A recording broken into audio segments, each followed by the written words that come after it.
Welcome to Echoes of Orpheus, Volume 1. A reality-warping musician descends into a neon-drenched mechanical underworld to retrieve his lost love, trading his joyful melodies for a chance at salvation. Welcome to Echoes of Orpheus, Volume 1. If this story pulls you in, like, subscribe, and turn on notifications so you can follow the next part the moment it arrives.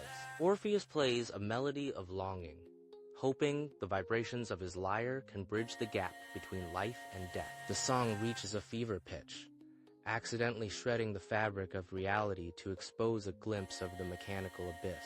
He didn't mean to break the world, but the pull of the void is stronger than any law of nature. Within the swirling purple energy, the shimmering image of Eurydice appears, her golden eyes staring back at him from the underworld. Without a second thought, Orpheus throws himself into the rift, choosing the unknown terror of the depths over a silent world. As the portal snaps shut, the surface world falls silent once more, leaving only the echoes of a song that can never be unsung. Orpheus stares across the digital divide, where the river of lost data screams in a silent, binary torrent. The ferryman emerges from the digital mist, his mechanical gaze demanding a toll that no currency can satisfy. Orpheus clutches his lyre, searching for a melody that might persuade the machine to grant him passage. The machine reveals the cruel bargain.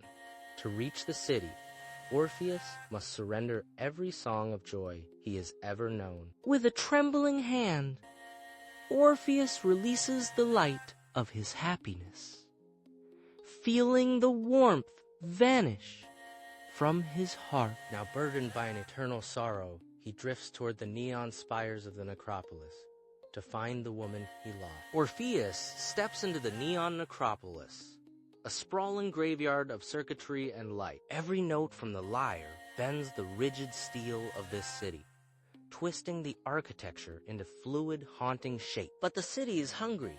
It doesn't just react to the music, it drinks the sorrow fueling every chord. He sees the hollow echoes of the lost, their fading emotions harvested to keep the mechanical heart of the metropolis beating. A single familiar frequency cuts through the noise, revealing that Eurydice is the very battery powering this nightmare. He races toward the central spire, knowing that to save her, he must first break the machine that sustains the city. Orpheus finally reaches the central spire, but the path to Eurydice is blocked by a sentinel of copper and code. The gatekeeper declares that the seal will not break for music alone, demanding a sacrifice of true emotional value. He pours his longing into a melody, yet the gates simply absorb the notes, leaving the silence heavier than before. The automaton reveals the price.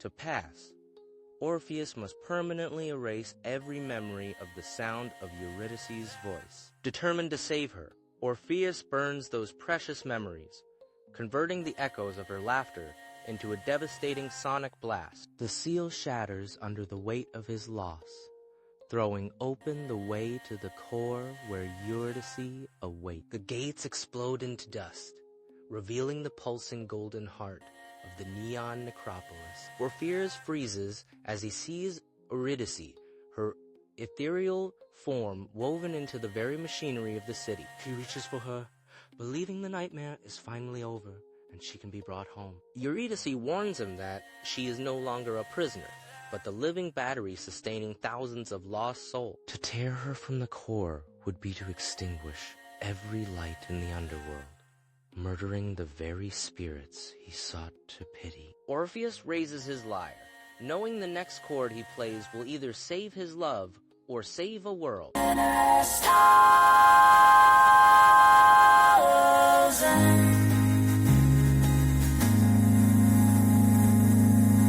Thanks for watching. Like, subscribe, and enable notifications to follow Volume 2, where the consequences of this ending begin to unfold.